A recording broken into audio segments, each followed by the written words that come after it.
Good evening. Welcome to the Noirwich Lecture 2024, the first in a series of exciting UEA live events this autumn. More on that later. My name is Henry Sutton, and I'm Professor of Creative Writing and Crime Fiction here at UEA. The Noirwich Lecture delivers powerful and pertinent views on the ever-dynamic crime writing genre, or perhaps it's not a genre, as those of you who are in the class this afternoon heard us discuss. I'm delighted to be here to welcome Emma Flint. And Emma grew up in Newcastle upon Tyne. She graduated from the University of St Andrews with an MA in English Language and Literature and later completed a novel writing course at the Faber Academy. Since childhood, Emma has been drawn to true crime stories, developing an encyclopaedic knowledge of real-life murder cases from the early 20th century to the 1960s. Her first novel, Little Deaths, was longlisted for the Women's Prize for Fiction, for the Desmond Elliott Prize, for the Crime Writers Association Gold Dagger Award, and for the Guardian's Not the Booker Prize. Other Women was selected, her new novel, or most recent novel, was selected as a Zoe Ball BBC Radio 2 Book Club pick and has had the most exceptional reviews here and in the US particularly. Emma doesn't just write fictionalized accounts of true crime stories. She explores character in time and place and in the most dramatic of situations. Her work is exceptional in its insights, but also in its message. Times might have changed, but characters continue to behave irrationally, passionately, murderously. Women continue to bear the brunt, while society is much to blame. This is very modern storytelling. Please join me in welcoming Emma Flint to give the Noirwich Lecture 2024, after which there will be a short Q&A.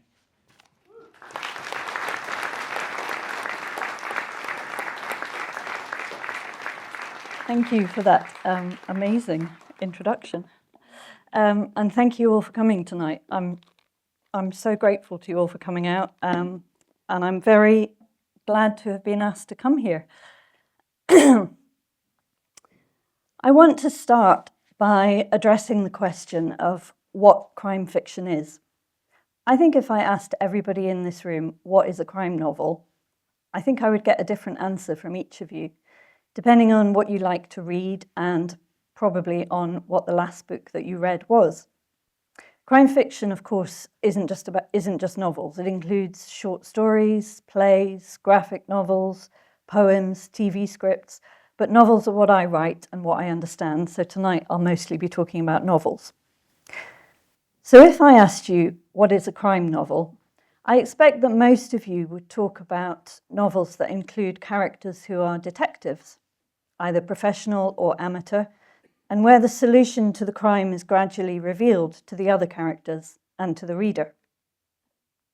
Some of you might say that a crime novel is a novel about a crime, such as Donna Tartt's The Secret History, where the who and the where and the when are known from the start, but where the author is analysing and exploring the anatomy of the crime to understand how and why it came to happen. The tension here is less around who done it than around whether the killer will be caught. Perhaps others of you would say that a crime novel is a novel with a crime at the heart of it. You might even say that to qualify as a crime novel, it's enough that a novel includes a crime. But it might actually be about something other than the crime. So there are crime novels that include crimes, but which are fundamentally tragedies, comedies, fictional biographies, love stories, science fiction novels. Of course, you would all be right. Crime fiction is all of these. The ways in which crime novels are written and the ways that crimes and criminals are portrayed by authors are many and various. But there are some things that I think all crime novels have in common. They are all about more than crime. Crime novels ask questions about a society's response to crime and about a society's idea of justice. And that tells us something about the society of the novel, the world the author has created. it also tells us something about the society that created the author. Crime novels explore fundamental issues that tell us something about the world that produced this writer and this novel. And in that sense, crime fiction is social history. Denise Mina, the Scottish crime writer who has written crime novels that are about poverty and mental illness, as well as about crime, said this about crime fiction. She said, "Crime writing can be used to make sense of or to shine a light on today's world. Even if you're writing historical crime fiction, it is about the concerns of now." Every crime novel has at its core a conflict and an imbalance of power, whether all the characters in the novel are aware of that or not. There is a criminal, and there is at least one victim. The criminal has power, or other characters believe they have power, and the victim is vulnerable in some way. There are a number of interesting questions we could ask. What characteristic has the writer chosen to make the victim vulnerable? Is it age or sex or poverty? Is it disability or fear or solitude? Or perhaps they're vulnerable because they have something that they're afraid of losing. Then we might ask, why has the writer made the criminal choose this victim? And what is the response of the other characters and the writer to that criminal and to that crime? And finally, what is my own response as a reader to that criminal and to that crime? And what does that say about the world that I live in? I hope this illustrates the theme that I'm going to talk about tonight, which is crime fiction is a way to explore fundamental issues that are relevant on a universal human scale. For almost as long as there have been novels about crime. The writers Daniel Defoe and Henry Fielding both played a major role in the development and the popularization of the novel in English. And both of them also had experience of the criminal justice system, albeit from different sides. Henry Fielding was a magistrate as well as an enormously prolific writer, and he founded the Bow Street Runners, the first professional law enforcement body in London. On the other side of the law, Daniel Defoe spent several years in prison for debt, and he went to the pillory and back to prison for writing satirical but libelous pamphlets. Defoe and Fielding were not crime writers in the way that later authors like Wilkie Collins or Conan Doyle were crime writers, but perhaps inevitably, given their professions and their preoccupations, some of their writing contains an element of crime. Defoe's Moll Flanders is born in Newgate Prison, and she becomes a whore, a bigamist, and a thief. And yet she manages to retain the reader's sympathy. We root for Moll. We want her to survive, and survive she does. She manages to escape the death penalty and eventually repents, and she's deported to the colonies. As well as Moll Flanders, Defoe's interest in crime is evident in the biographical accounts he wrote of the lives, careers, and executions of two of the most notorious criminals of his time, Jack Sheppard, the housebreaker, and Jonathan Wild. Jonathan Wild was a popular subject. Henry Fielding wrote a satirical account of his life. Wild was both a notorious thief-taker and also a notorious figure in London's criminal underworld. He was a really extraordinary man, working on both sides of the law, running a criminal empire, while at the same time using his role as a thief-taker to remove his rivals and launder his profits. I just want to reflect for a minute on the fact that both Fielding and Defoe, who along with Samuel Richardson and Aphra Behn, spearheaded the development of the novel in English, they were playing with a completely new form of narrative, and they could have written about absolutely anything and still found readers, but they both chose crime as one of their subjects. Although Defoe and Fielding both write about criminals and justice without any hint of mystery, theirs are in no sense detective novels. They are still crime novels. Crime was a subject that interested them both, and it was a subject that sold. I found this summing up by the writer Richard Bradford, which I really liked. He said about Fielding and Defoe that one detects in both authors an alertness to a prurient interest among readers in the treatment of wrongdoers. They knew that crime would sell their books because they had both witnessed the frenzy around major arrests and major trials. Public executions, as you probably know, were a popular form of entertainment in the 18th century. Trials and executions were accompanied by pamphlets and poems that told the audience about the life of the accused, their criminal careers, and their often fictitious repentance on the scaffold. As all of you will know, crime fiction has always had a ready-made market in the morbid tastes of the public. Crime writing is sometimes described as a genre that was born with the introduction of the fictional detective, someone who works on the reader's behalf to investigate the crime at the heart of the book. This is why Edgar Allan Poe's The Murders in the Rue Morgue is often called the first crime novel. Although Poe was writing before the word detective was coined, his creation, Auguste Dupin, is certainly the first character in a novel about crime who uses his deductive skills to reach a solution. Poe wrote 3 mysteries featuring Dupin. In the first, the perpetrator is discovered to be a orangutan. In the second, Dupin fails to solve the case, although he does point the police in the right direction.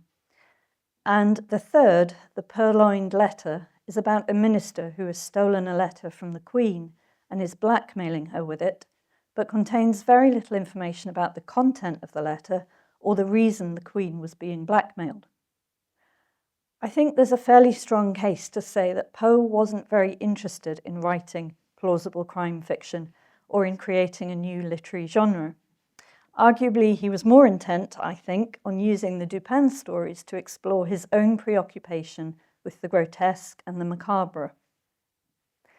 Certainly during the 2 decades that followed the publication of the Dupin stories, the biggest development in crime fiction was the emergence of penny dreadfuls.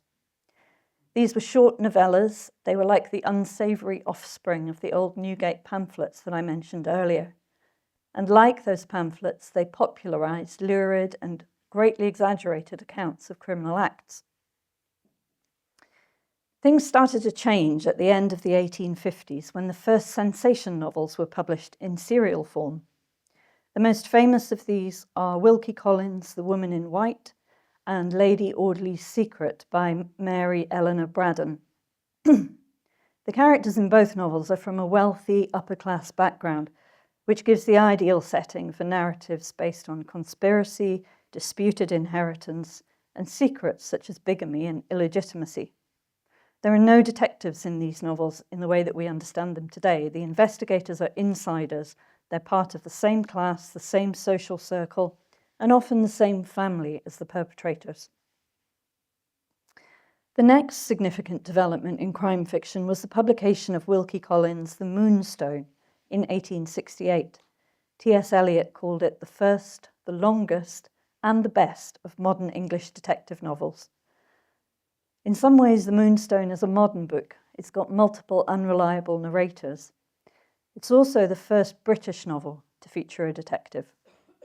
Collins based Sergeant Cuff on 2 real-life Scotland Yard detectives, Charles Field and Jonathan Witcher. And you can read about Jonathan Witcher in Kate Summerscale's wonderful non-fiction book, The Suspicions of Mr. Witcher. Despite being diligent and intelligent, Sergeant Cuff reaches the wrong conclusion about the missing Moonstone diamond, and the crime is eventually solved by Franklin Bake, a gentleman adventurer. And so the gentleman amateur detective was born, as was the country house crime so beloved of Agatha Christie, who I'll talk more about shortly. There were almost 20 years between the publication of The Moonstone and the appearance of the most famous amateur detective of all. Sherlock Holmes made his first debut when A Study in Scarlet was published in 1887. By 1894, when Conan Doyle apparently killed him off at the Reichenbach Falls, Holmes had come to be viewed as a very real and very popular presence. Thousands of readers wrote letters pleading for the return of Holmes until Conan Doyle revived him in The Adventure of the Empty House. There are many reasons which might account for the popularity of the Sherlock Holmes novels and short stories. There's the dramatic settings, the clever plots, the very colourful characters, and at least some of this popularity is down to Watson and what he represents in the Holmes stories. Conan Doyle used Watson to stand in for the reader. Not only does he describe the crimes, but he also explains Holmes's deductions as these are revealed to him. Watson is a very steadying presence. He's the personification of the kind of male middle-class reader who bought the Strand magazine and the Holmes novels. Watson is familiar, he's reassuring, and through his eyes we get to experience the crime and the investigation in a safe way, with none of the melodrama of the previous sensation novels and none of the lurid exaggeration of the Penny Dreadfuls or their Newgate pamphlet predecessors. Watson is our guide to an unknown and rather uncomfortable world, the world of the brilliant yet impenetrable Sherlock Holmes. I think 19th century readers of The Sign of Four or The Hound of the Baskervilles might have seen Holmes as quite exciting. He's got this cocaine-fueled energy, he's got unconventional habits and lifestyle, and he doesn't have to answer to anyone. He has no employer, no family, he even bypasses the police on occasion. Holmes himself is both a charismatic and a wonderfully flawed character, and that surely must be another reason for the popularity of the stories and novels in which he featured. Perhaps it isn't too far-fetched to say that the hard-living, hard-drinking, hard-boiled American detectives of the mid-20th century have their roots in Holmes's Spartan habits and misanthropic attitudes. Conan Doyle popularized the appeal of crime novels beyond anything that had gone before him. Following Sherlock Holmes, crime novels that weren't just about crime or criminals, but novels which centered on crime, novels whose whole premise was the idea of a crime being committed and investigating, these were now being bought and read by audiences to whom the idea of real criminal misconduct was abhorrent. Thanks to Conan Doyle, readers could look over Watson's shoulder and enjoy the thrill of observing something dreadful and shocking, but at the same time terribly exciting, before going back to the safety of their own lives. Conan Doyle made crime fiction respectable, and that would be the key to success of the golden age of crime fiction. The golden age is my own favourite period. Writers and reviewers vary in how they date it, but certainly Golden Age fiction was predominantly published in the 1920s and 30s. The big names in Golden Age crime fiction were women. Of the four so-called queens of crime, Agatha Christie, Dorothy Sayers and Marjorie Allingham were British, and Ngaio Marsh was from New Zealand. They were writing for a readership who had recently lived through the bloodiest conflict the world had known, and they were sick of violence and horror. What their audience wanted from fiction were puzzles, playfulness, and propriety. Puzzles came in the form of cerebral, almost often bloodless crimes, solved by intelligent detectives embodied in Poirot and his little grey cells. It's telling that the rise of the Golden Age crime novel coincided with a rise in popularity of crossword puzzles. The first crossword puzzle, written by a British journalist but published in an American newspaper, appeared in 1913, and the first crossword puzzle book appeared in 1924, the same year that Agatha Christie's first collection of short stories and her novel The Man in the Brown Suit were published in the UK. The term crossword was added to the Oxford English Dictionary in 1933, the same year that Lord Edgware Dies by Agatha Christie was published, as well as Murder Must Advertise, the 10th Dorothy Sayers whimsy novel, and Sweet Danger, the 5th Albert Campion novel by Marjorie Allingham.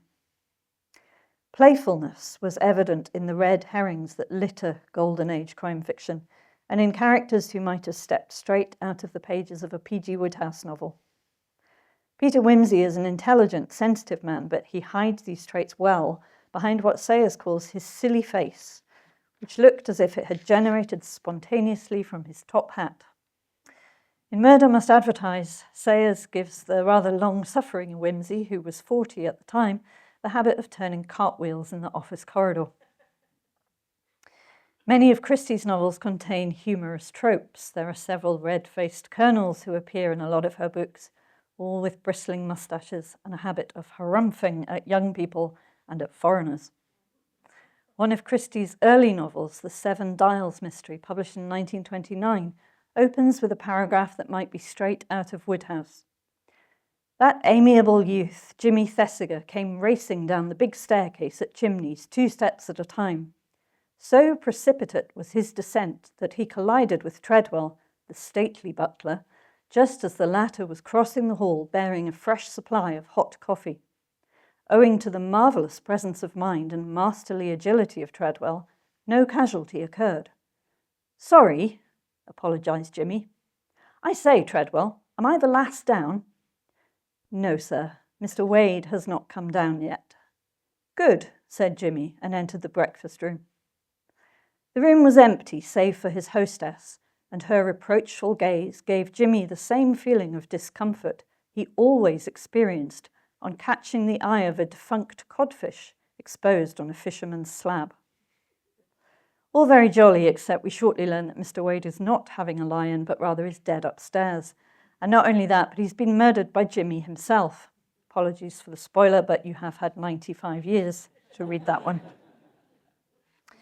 Finally, the propriety that readers wanted was offered by these Golden Age writers in the form of detectives who were gentlemen in every sense of the word, or gentlewomen in the case of Jane Marple and Harriet Vane. There were very few working-class characters in Golden Age crime novels. Middle and upper-middle-class writers had little experience or knowledge of the working-class experience, so with very few exceptions, the working class were pushed into the wings and given generic job titles and generic descriptions. Instead, most of their characters, and certainly their detectives, were the same class as the writers themselves and the same class as their readers, or a class their readers aspired to. Golden Age crime fiction provided readers with the certainty that by the end of each book, crimes would be conclusively solved and villains punished. After 4 years of indiscriminate bloodshed and slaughter, it is not difficult to imagine that readers would want to see the bad guys taken away to a bloodless end off stage and order restored. Perhaps it was comforting in a post-war world which may have seemed to have had very little order. Golden Age fiction has been criticised by reviewers for giving a sanitized portrayal of crimes and for containing characters who are lifeless and archetypal. But the point is that these writers were not aiming to reflect reality. They were writing to provide a kind of escape, diversion, distraction. The plot and the puzzle were the thing, not the characterization or even the setting. This was not true of what came next. From the early 30s, international economic and political events meant that the shadow of war loomed again. And perhaps in response to this more pessimistic, tense atmosphere, crime fiction became both darker and more realistic. Partly this was the result of an American influence. 3 of the biggest practitioners of American crime fiction from the 1930s onwards were Dashiell Hammett, James M. Cain, and Raymond Chandler. Hammett had been a Pinkerton detective. Cain and Chandler had both worked as journalists. They were writing about crimes and criminals, the like of which they had actually witnessed themselves, and as a result, their novels were some of the first to use dialogue which sounded authentic. Authenticity in crime fiction was also the result of a change in how crime writers deal with class from the mid-20th century onwards. Following the Education Act of 1944, there were more working-class writers, and this is reflected in more working-class fictional characters. Colin Dexter's Chief Inspector Morse and Ruth Rendell's Chief Inspector Wexford are educated and cultured men, but they are light years away from Peter Wimsey or Jane Marple. Morse and Wexford represent a new class of police officer, people who likely wouldn't have made it into the CID or to the rank of inspector before 1944. Increased realism is not only the result of a new kind of crime writer, I think it's also because of a recognition that realism sells.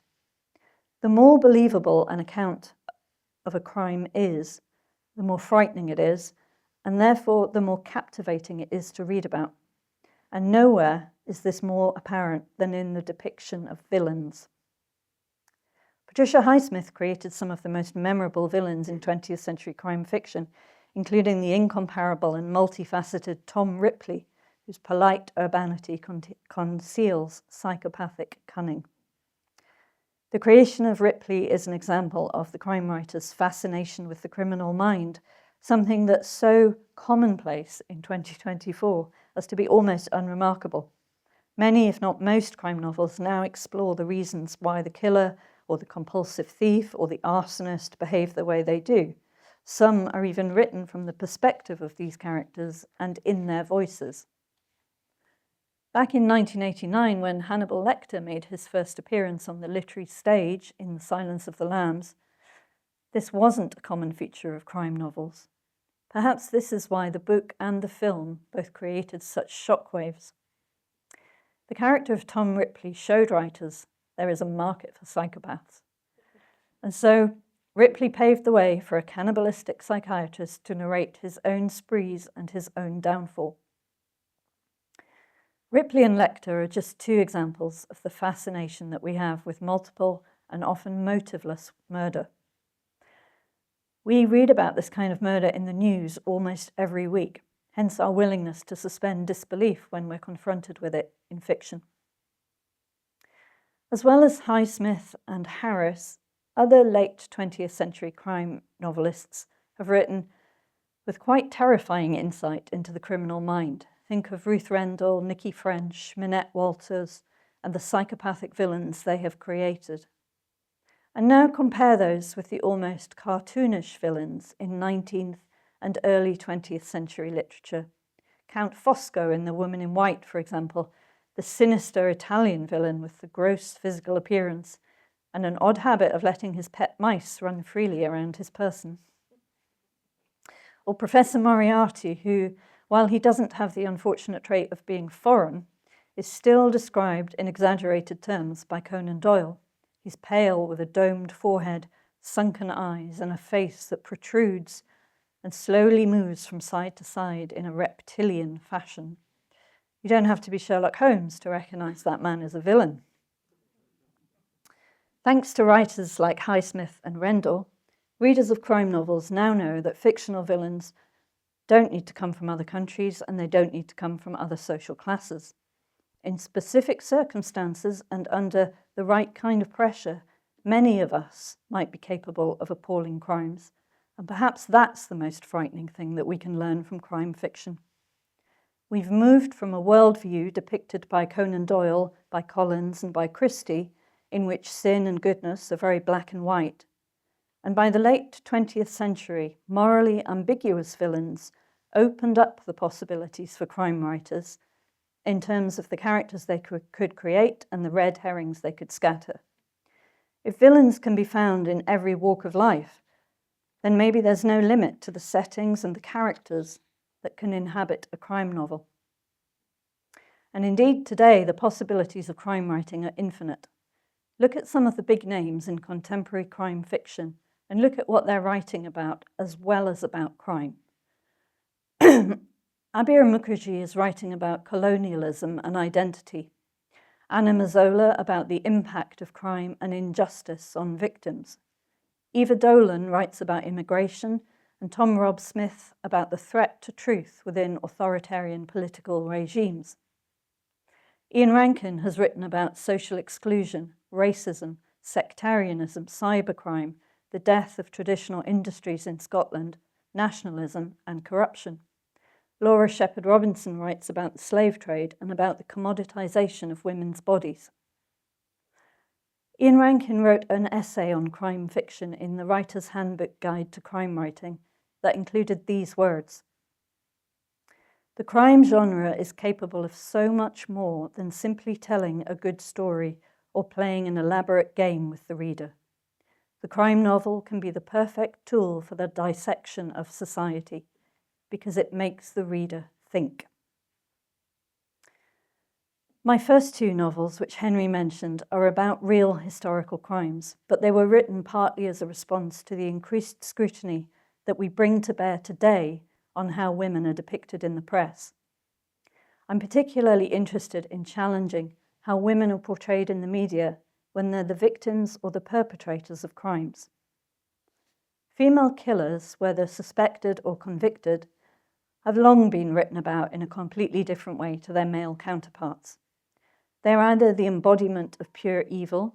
Myra Hindley, Rose West, Joanna Dennehy are the modern equivalent of witches who should be burned at the stake, or sometimes they're sexually fetishized, as in the case of Amanda Knox, who was nicknamed Foxy Noxy by the press, or the platinum blonde tart Ruth Ellis, who shot her lover in 1955 and became the last woman to be hanged in England, or Amy Fisher, who attempted to murder her lover's wife in 1992 and was dubbed the Long Island Lolita by the press.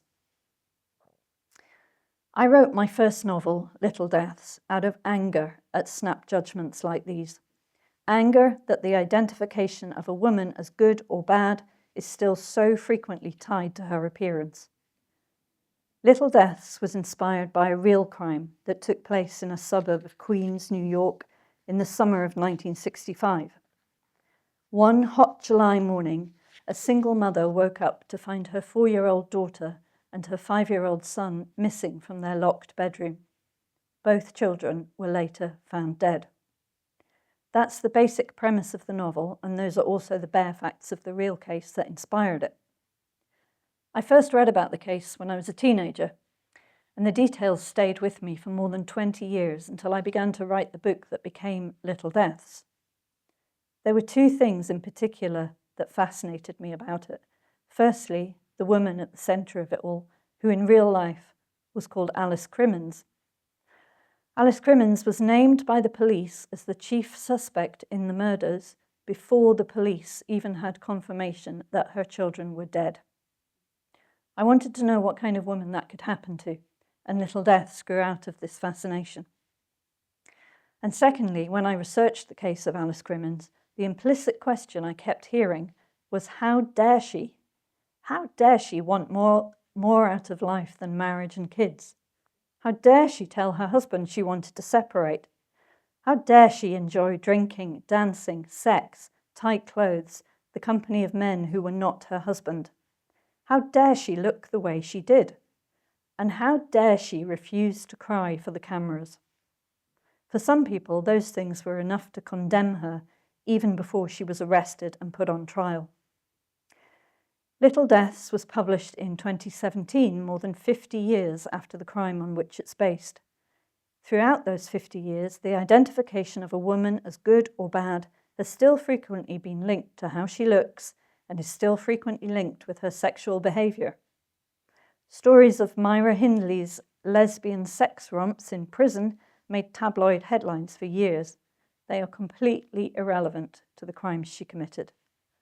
Rose West worked as a prostitute from Cromwell Street for decades and gave birth to 3 children fathered by her clients. The press drew a direct link between West's deviant sexual behaviour and the murders she committed. On the night that Meredith Kircher was murdered, Amanda Knox claimed she slept at her new boyfriend's apartment. She was judged in the press for spending the night with a man she'd known for only 5 days. She was judged for being open about her sexuality, for dabbling with soft drugs, for her lack of empathy. She was viewed as unfeminine, as unnatural, and therefore she was viewed as guilty in some quarters before she was tried. If you read Little Deaths, this is what you'll learn about the world that the book was written in. Women were, and still are, frequently condemned for how they look and for their sexual behaviour. I wrote Little Deaths out of anger at the idea that sexual promiscuity, or even a visible sexuality, should form any kind of basis to judge a crime. Alice Crimmins was judged twice. She was judged for her sexuality and her behaviour for years before the case came to trial. Her sexuality was the crime that initially made her guilty in the eyes of many. Kenneth Grossman, a reporter who wrote a book about the case in 1971, quoted a woman he overheard in the courthouse during the trial talking about Alice Crimmins, and I used the line in Little Deaths. The woman said, "A bitch like that is capable of anything." My second novel, Other Women, is written from a different perspective to Little Deaths. The women in this novel are victims of crime, not suspects. Other Women is the story of a love triangle in 1920s London that ends in murder. It's narrated by two women, the wife and the lover. The man who links them doesn't get a narrative voice in the novel. As with Little Deaths, I first read about the real case in my late teens. I remember wondering why most accounts of this case focused more on the killer than on his victims. He was a very attractive, very charming man, and I wondered about the terror his victims must have felt when they realized what lay behind that attractive appearance and that superficial charm. I based some of the scenes in the novel, particularly the court scenes, on written accounts and videos of the trials of Ted Bundy, the American serial killer, who had a similar superficial charm. When I came to write Other Women, I started out with the facts of the case, based on what's been written about it, almost exclusively by men, in the 100 years since the perpetrator was hanged for the crime. He was actually executed on September the 3rd, 1924, so almost exactly 100 years ago this week.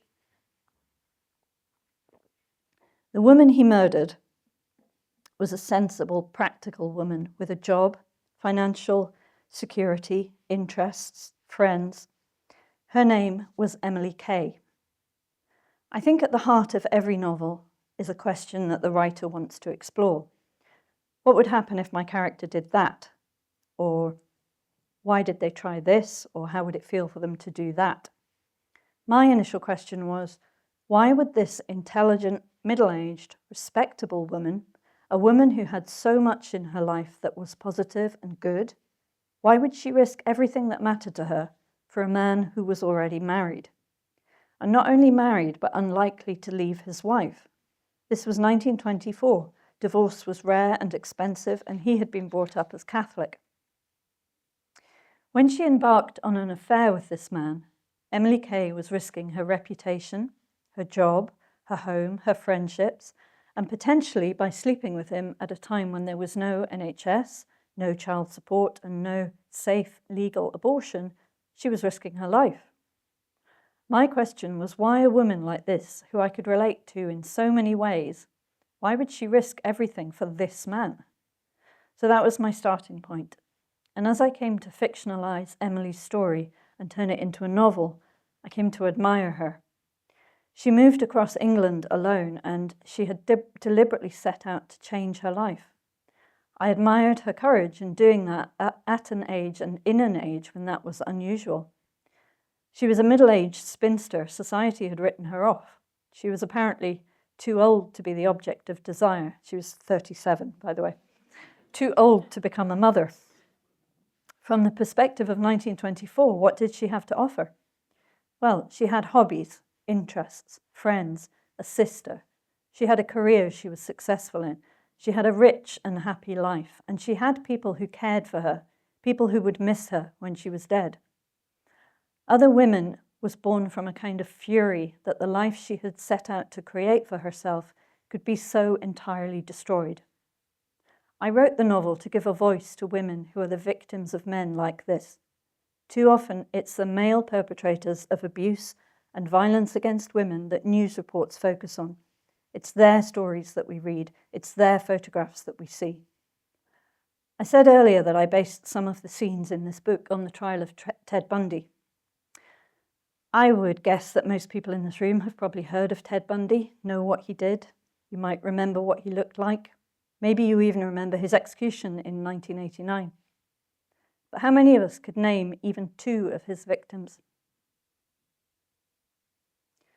Like Bundy, Emily's killer got newspaper headlines, he got hours of courtroom time, people prepared to give him the benefit of the doubt, but his victims never got the chance to tell their stories. Other Women was my attempt to make sure that Emily Kay wouldn't be forgotten. These things matter, or they should matter to us as human beings.